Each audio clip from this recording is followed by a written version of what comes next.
Bab 325. Pasti akan membalasmu berkali-kali lipat. Setelah mendengar perkataan ini, Sheila Xiao benar-benar tidak bisa menahan diri lagi.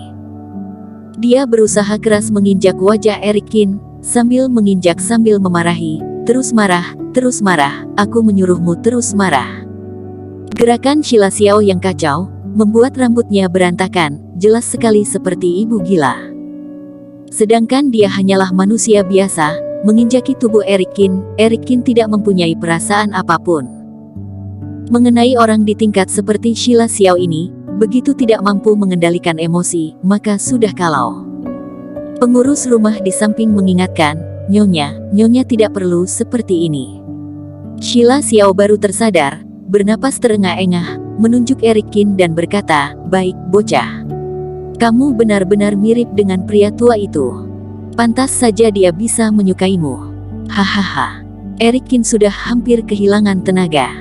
Dia berbaring di atas lantai hampir pingsan. Tapi memangnya kenapa? Sheila Xiao berkata sambil tersenyum dingin, "Keluarga Su bisa mengusirnya keluar, kamu juga sama. Lempar dia keluar." Sheila Xiao teriak kencang. "Baik, Nyonya." Pengurus rumah menjawab, kemudian menarik tubuh Eric Qin dan dibuang di luar pintu villa keluarga Su. Saat ini sudah tengah malam. Deep Cloud Villa yang memang berada di daerah orang kaya, saat ini semakin hening, tidak ada suara. "Eric!" Di pinggir jalan, Bella Fang teriak dengan sekuat tenaga. Bella Fang segera menghampiri, berjongkok di samping Eric Qin.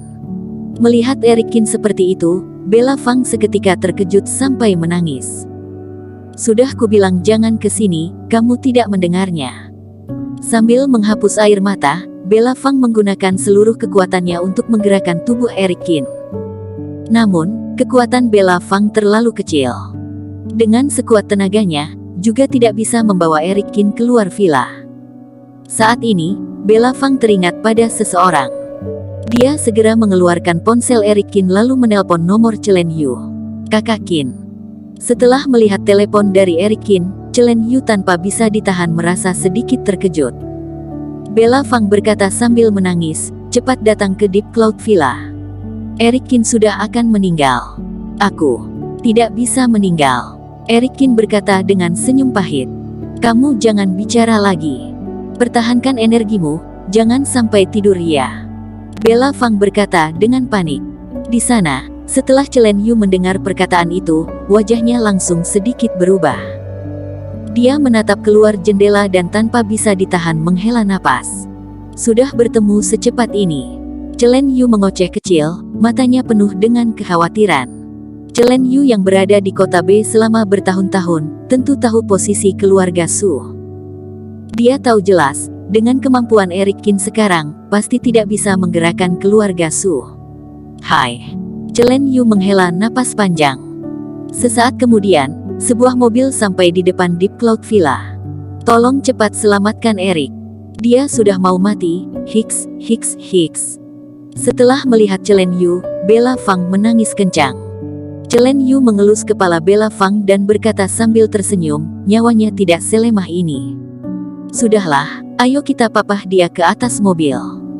Meskipun Chen Yu juga seorang wanita, tapi juga merupakan seorang jenius di generasi muda, memiliki kemampuan yang tidak biasa.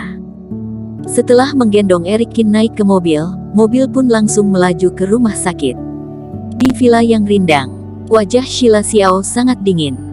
Dia merasa sedikit malu atas sikapnya yang tidak terkontrol tadi. Brak! Sheila Xiao memukul meja rias dengan kencang, semua perhiasan di atas meja terjatuh ke lantai. "Bocah brengsek ini bisa-bisanya membuatku malu." Semakin dipikir Sheila Xiao semakin marah. Saat ini, pengurus rumah berjalan menghampiri. Pengurus rumah berdiri di samping Sheila Xiao dan berkata, Nyonya jangan marah, perhatikan kesehatan." Sheila Xiao melihatnya sekilas dan berkata, "Nyonya, apa Nyonya mau aku berkata jujur?" "Iya." Sheila Xiao berkata sambil menganggukkan kepala. Pengurus rumah berkata datar, "Eric ini bersikap keras kepala, tidak takut pada kekuasaan, selain itu mempunyai talenta yang melebihi manusia biasa. Orang seperti ini, biasanya ada dua akhiran." Pengurus rumah lanjut berkata. Apa itu? Tanya Sheila Xiao. Pengurus rumah menarik napas dalam dan berkata pelan, antara mati dengan mengenaskan. Atau terus meningkat, tidak bisa digapai oleh manusia biasa. Oh. Sheila Xiao tersenyum, menurutmu, Erik ini tidak boleh dibiarkan hidup? Benar, Nyonya. Pengurus rumah menjawab, aku mempunyai sebuah saran, tidak tahu boleh dikatakan atau tidak. Sheila Xiao mengerutkan dahi dan berkata, langsung katakan saja. Pengurus rumah menundukkan kepala dan berkata, pertarungan antara Erik dan Tuan Muda Jack, baik menang atau kalah, tidak boleh membiarkan Erik Kin meninggalkan kota B dalam keadaan hidup. Kalau tidak, akibatnya tidak bisa dibayangkan. Sheila Xiao mengerutkan dahi semakin dalam, bahkan wajahnya muncul ekspresi marah. Dia menatap pengurus rumah dengan dingin dan bertanya, jangan-jangan kamu merasa Jack bukanlah lawannya? Bukan, Nyonya. Aku tidak bermaksud seperti itu. Pengurus rumah segera menggelengkan kepala dan menambahkan, aku hanya membuat suatu perumpamaan. Sheila Xiao mendengus, melihat wajahnya di cermin lalu berkata pelan, tapi perlombaan ini ditonton oleh dunia kungfu. Di bawah tatapan ribuan mata, keluarga Su juga tidak bisa melakukan apa-apa. Pengurus rumah tersenyum kecil, Nyonya, kalau keluarga Su ingin melawannya, caranya ada banyak, belum tentu memilih jalan kungfu. Sheila Xiao menyipitkan mata dan berkata dingin, baik, kalau begitu lakukan sesuai maksudmu. Erik Kin malam itu juga langsung dimasukkan ke rumah sakit. Kehilangan darah terlalu banyak, meskipun itu pesilat hebat kungfu juga tidak mampu menahannya. Malam ini, Bella Fang duduk di pintu dan terus menangis. Matanya sampai merah dan kelihatan sangat kasihan. Dia tidak mungkin mati, tidak perlu menangis sesedih ini. Chen Yu seperti seorang kakak, mencoba menghapus air mata Bella Fang. Bella Fang menarik ingus lalu menengahkan kepala, tidak tahu kenapa, aku merasa sangat takut. Takut apa? Chen Yu bertanya dengan terkejut.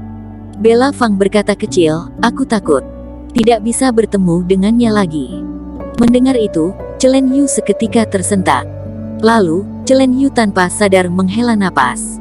Gadis ini, takutnya sudah suka pada Erik Kin. Hebat dalam usia muda, bertanggung jawab, perempuan mana yang tidak akan suka. Chen Yu tanpa bisa ditahan tersenyum pahit. Tentu saja, kalimat ini tidak diberitahukan kepada Bella Fang. Sudahlah, besok pagi aku jamin dia sudah bisa melompat-lompat di hadapanmu. Chen Yu tersenyum kecil. Bella Fang baru menghapus air mata dan menganggukkan kepala. Keesokan paginya, Erik Kin benar saja terbangun dari alam mimpi. Hanya saja setengah wajahnya sudah dipukul sampai bengkak, sampai sekarang masih belum reda. Sheila ini, mengingat penghinaan kemarin malam, wajah Erik Kin terlihat kedinginan. Totalnya 32 tamparan.